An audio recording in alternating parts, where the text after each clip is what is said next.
Welcome to Hilary Emmanuel Ministries, where faith meets power, purity and prosperity, and breakthroughs are born. At Diadem, we equip you with bold prayers, life-transforming teachings, and spiritual strategies to overcome every challenge life throws your way. Join us as we dive into God's Word, experience His presence like never before, and walk in His purpose for our lives. If you're in London, we invite you to fellowship with us in person at Diadem, 4 Pegamoy Road, N18 2NG. Don't forget to subscribe now and let's grow in faith together. As I was saying, that life is competition and every person will do everything to stay on top, to be number one, to be ahead of others. Unfortunately, many of these things happen in the spirit realm, and a lot of people with power, people that have access to some spiritual powers, they know how to undo people from the spirit realm. They know how to affect people from the spirit realm so that they will not be ahead, so that they will not prevail, so that they will not shoot ahead and be on top. And that will begin to show in some of the dreams. You see a long queue, and in that queue, maybe you are in the front, but you see people struggling and rushing to come over to your front, or you see yourself at the back of the queue. All those are serious spiritual messages. They are serious spiritual information telling you that in the competition, there are people struggling with you, there are forces struggling with you, competing with you, trying to push you at the back of queue. And you know what that implies? The back of queue means delay, which means what that individual is supposed to accomplish within a specific time will be delayed, will not be able to come to pass. We have to wait. That's what it means. And the enemies can deliberately begin to play that game. When they see individual looking for job, see individual looking for opportunities, looking for a way to make progress, looking for business breakthroughs, they will begin to create satanic cues, demonic cues, witchcraft cues, and be showing that and be competing with that person in the spirit realm constantly, so as to push the person to the back of the queue. And the person will now have to spend, and you don't know what back of queue means in the spirit realm. One person standing could stand for a month, could stand for a year, could stand for a long period. And they will push the person back to the point that the person will not be able to meet up again for so many years to come. Some other time it is with driving. You drive, you see people drive in front of you. You see vehicle deliberately blocking your way, slowing you down. All those kind of dreams, there are messages telling you that, look, in the competition of life, there are power that are trying to push you to the back. There are forces that are trying to push you to the back.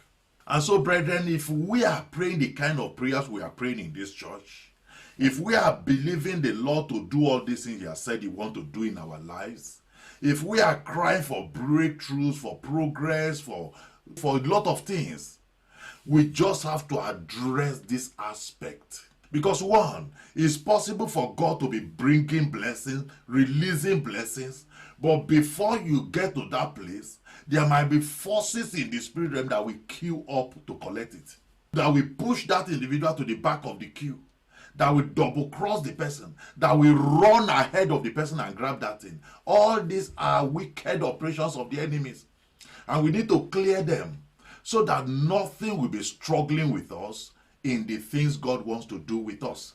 And that's why today, brethren, I'm talking to you on what I call outrunning the enemy's competitions. Outrunning the enemy's competitions.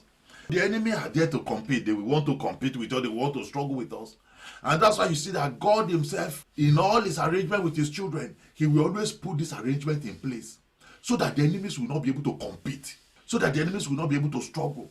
The Bible says that they that strive with you shall perish. It's for a reason that scripture was put there. Because some people want to come and strive with you. We want to come and compete with you. We want to come and struggle with you over so many things. That's why the Lord pronounced destruction and peril upon them.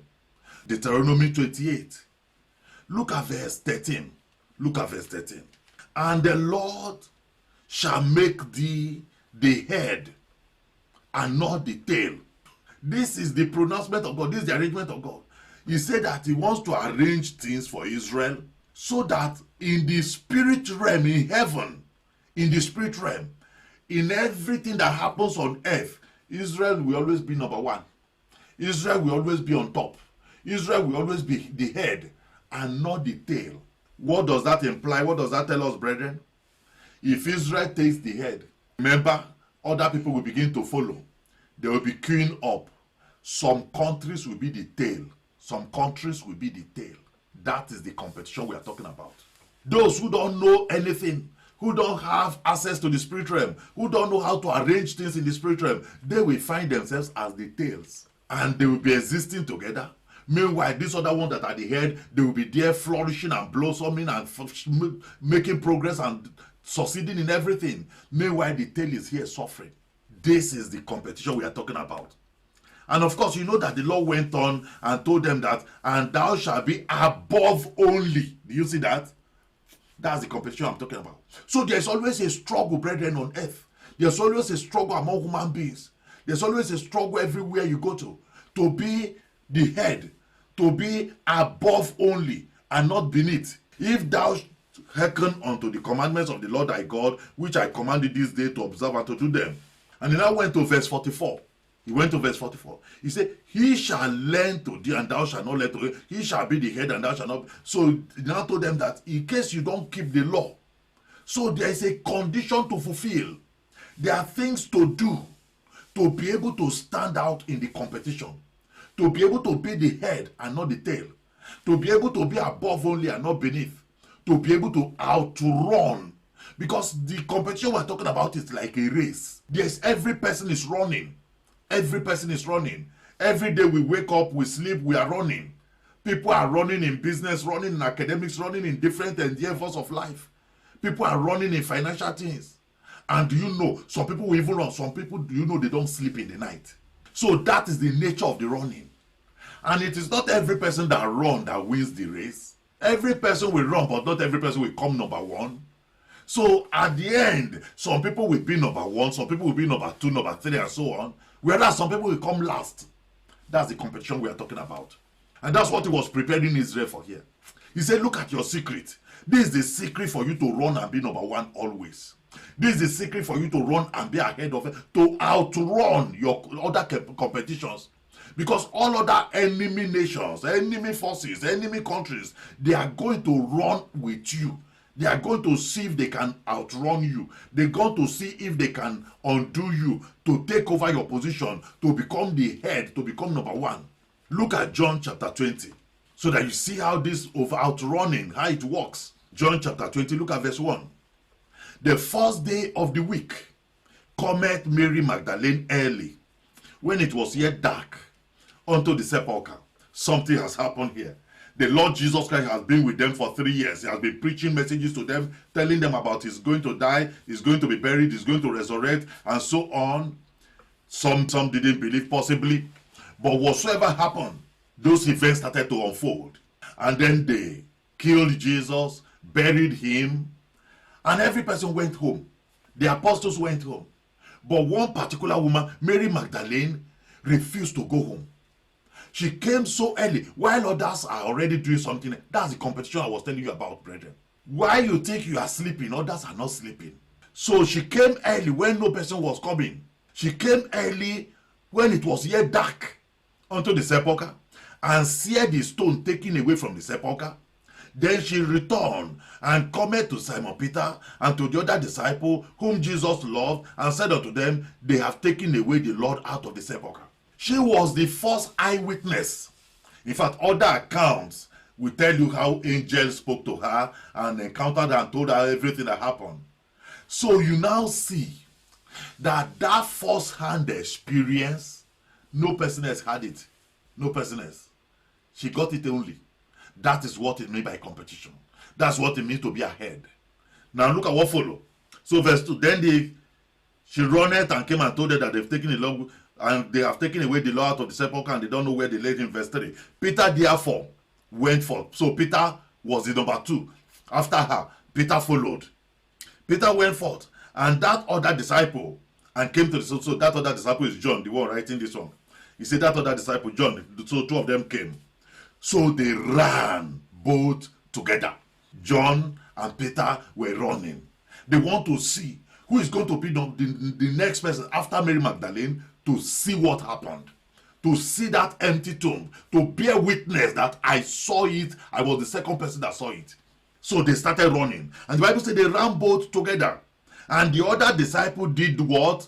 Outrun Peter. That's what we are talking about. Obviously, he must have been younger than Peter. So he outran Peter. He ran ahead and came first to the sepulchre. I told you, in life there's always running. There's always competition. Who is going to be ahead? Who is going to be number one? Who is going to be next? Who is going to follow? There's always this competition. So he arrived first at the sepulchre. Verse 5. And he, stooping down, so he bent down and looking in, saw the linen clothes lying, yet went he not in. So he didn't enter. He just stood and peeped and saw everything. Verses. Then cometh Simon Peter following him, and he went straight into the sepulchre. So you now see that even though he arrived, John arrived before Peter, but he didn't go inside. But Peter came in last and entered inside. This is how the competition works, brethren. This is how it works. Sometimes you are ahead in this one, another person will be ahead in the other one. But what we do not want is our enemies competing with us. What we do not want is our enemies striving with us. Because sometimes they don't even need what we are looking for. They just want to create a queue, a blockage, a barrier, a delay, a competition, so that we can't get it. So that it will be difficult for us to get. So Peter came, went in straight away. Then cometh Simon Peter following him and went straight to the seeing the linen clothes lie. Verse 7.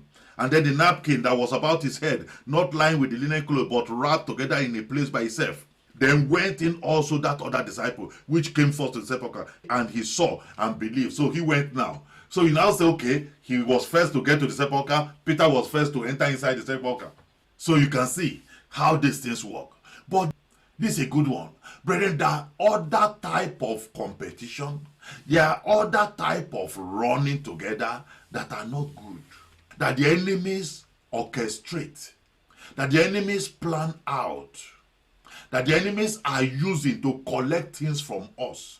1 Kings chapter 18.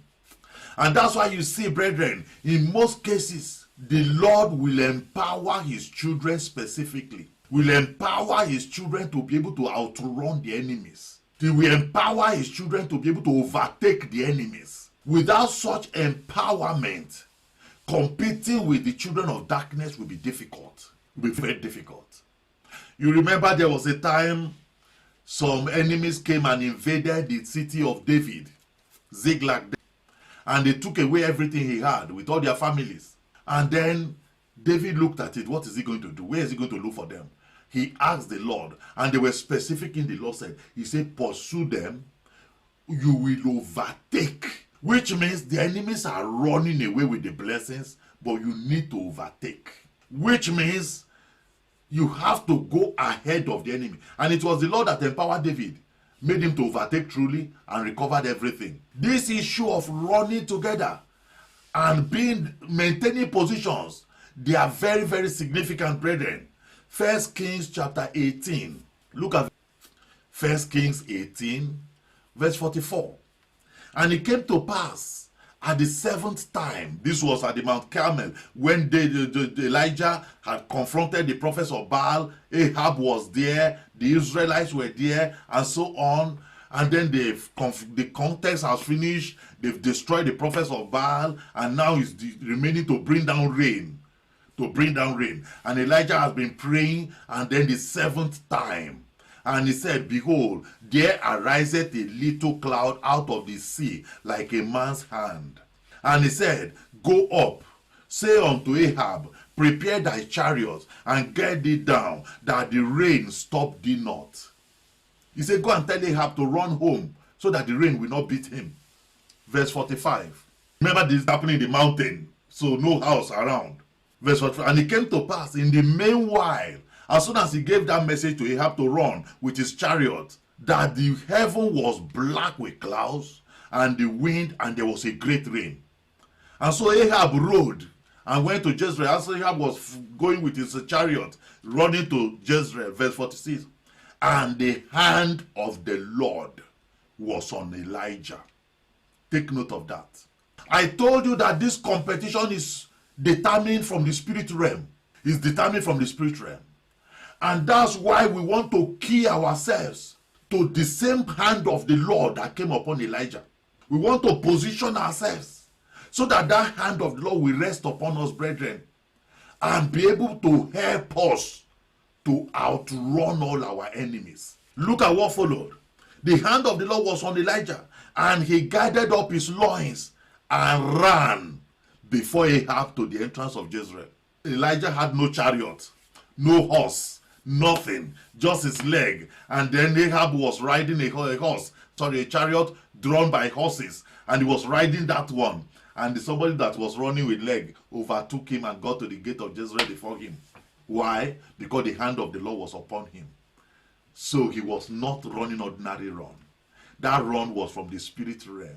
And that is how to do it, to outrun your enemy's competition, to outrun them. And this is not the first time the Lord will do this. You remember Philip? Also, the Spirit of God will just come upon him. He will find himself around Gaza area. He will find himself back again in Jerusalem. He will find himself different places. The Spirit of God was just transporting him. Brethren, we need such transportation. We need such spiritual transportation. That is how to deal with a lot of things. Because we have too many enemies. We have too many enemies that will do anything possible against us. Enemies that are willing to see how much they can hurt us or affect us.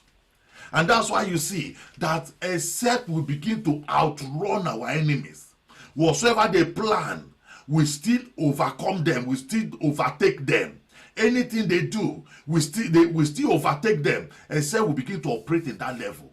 Look at how the Bible describes it in Deuteronomy 33, in verse 29. Deuteronomy 33, verse 29, it says, "Happy art thou, O Israel."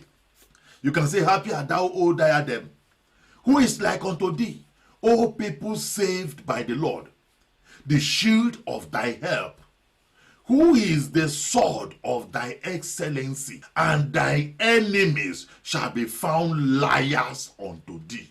The only way, brethren, to begin to make the enemies to be all their plan to become lies, to begin to frustrate all their plan and make them liars, to frustrate all their agenda and every step they take against us and make them liars, is if they try and plot how to slow us down, how to push us to the back, how to double cross us and stand in our front, how to delay us. If they plan all those things, we outrun them. If they plan all those things, we overtake them. And that means to be operating from the spirit realm.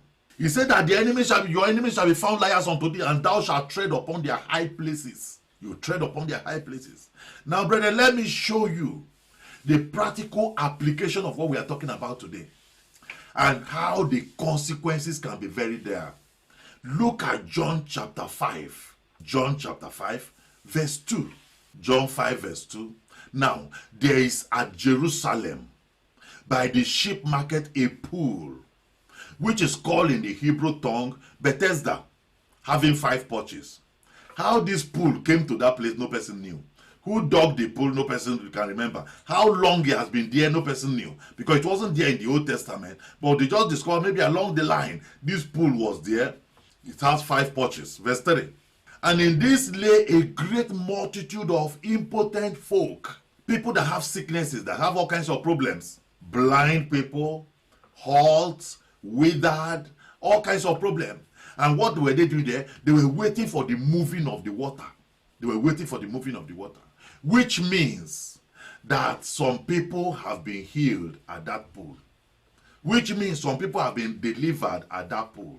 Some people have received their own miracle at that pool. So they wait for the moving of the water, verse 4. "For an angel went down at a certain season into the pool and troubled the water." They don't give them dates, they don't give them time, they don't give them appointments. The angel will just suddenly come and stir the water. The moment everybody see the water moving, they know that the angel has stirred the water. The next thing is, whatsoever then, first, take note of that word, first. It doesn't apply to every person. All they are looking for now is number one, first. First, after the troubling of the water, stepped in, was made whole of whatsoever disease he had. That's how simple and how difficult it is. All you need to do is to be number one. Just be number one. The moment you are able to be number one, that's it. The moment you are able to be number one, you will be healed. You will be out of that place. But it is not easy to be number one. It's not a joke to be number one. Verse 5. And a certain man was there, which had an infirmity 30 and 80 years. You see how long it can take. What kept this man there 38 years? Oh, how many years he has been there? Verse 6. When Jesus saw him lie, he was lying down. Maybe his case was so bad that he cannot even sit down. And knew that he had been now a long time in that case. He said unto him, Wilt thou be made whole? The way you are going with this, the way you have been here, do you think you can run one day and become number one? Do you think you can do anything one day? Which year do you think you are going to become number one here? And that same question applies to all of us, brethren. The way we are going, the way the enemies are competing with us in everything. You put your hand in this thing, they surround it. You put your hand in this one, they surround it. You try this one, they surround it. You pray a prayer, they all rise up.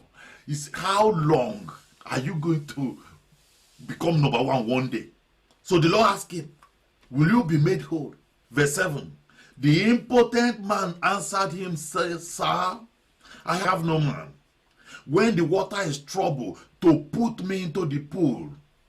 He said, on my own, I cannot. I can't even stand up. On my own, I can't even roll. On my own, I need help. I need somebody to be able to push me into the pool immediately the water troubles. But there are other people that are at advantage more than me. He said that I have no man to put me into the pool, but while I am coming, another stepping down before me. Brethren, that another stepping down year by year is what we want to stop today. Whosoever that another is, whatsoever that another is, do you know sometimes, brethren, enemy can do ordinary programming. It could be programming of sorcery. It could be programming of witchcraft.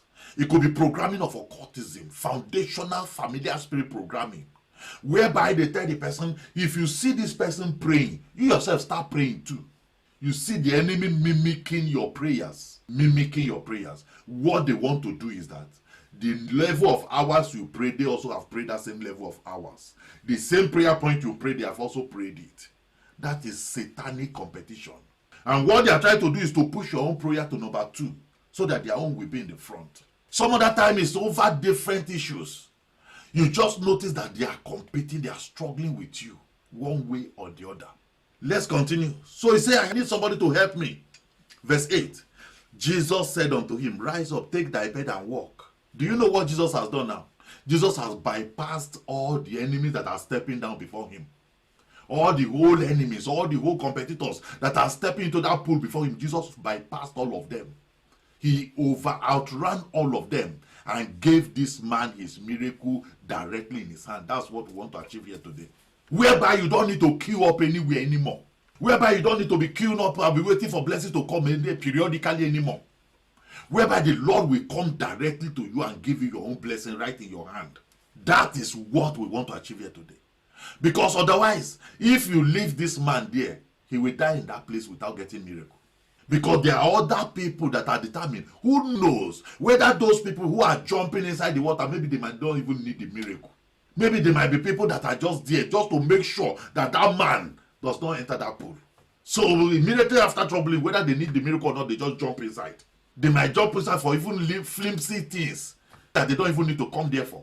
But just to make sure that that man is there, tied down there every day. And you can see the result, because immediately the man rose up and was made whole. Immediately the same day was the Sabbath day. Enemies started to attack. Enemies started to react. Enemies started to fight. And who knows also, brethren, maybe God has been trying to send this man miracle.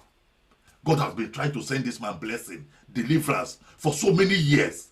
Anytime God send the angel, say, go and stir the water, maybe that man will jump in first.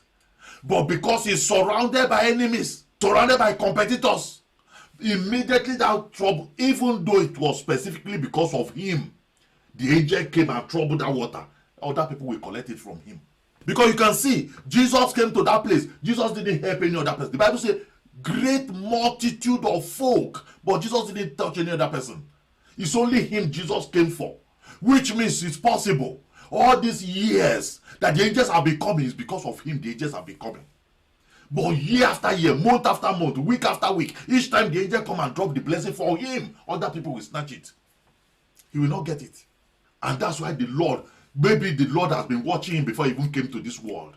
Maybe the Lord has been watching him from heaven and we see how that man has been struggling. And that's why the Lord, as soon as he appeared, he went straight to that place. Just because of him. He went there, ministered unto him, and brought the miracle now. Not by the hand of the angel to go and use it to trouble water, no. Brought the miracle directly and hand it over to him. That's what we need. So that it will cut off all the competitions. Cut off all the competitions. You see somebody crying unto God, praying unto God, faithfully serving God, say, Lord, I just want to marry. And you see God also speaking back, telling you, my son, don't worry, I'll give you a wife. I've given you your wife already. Telling you, my daughter, don't worry, I've settled your case. You have your husband, is on the way already.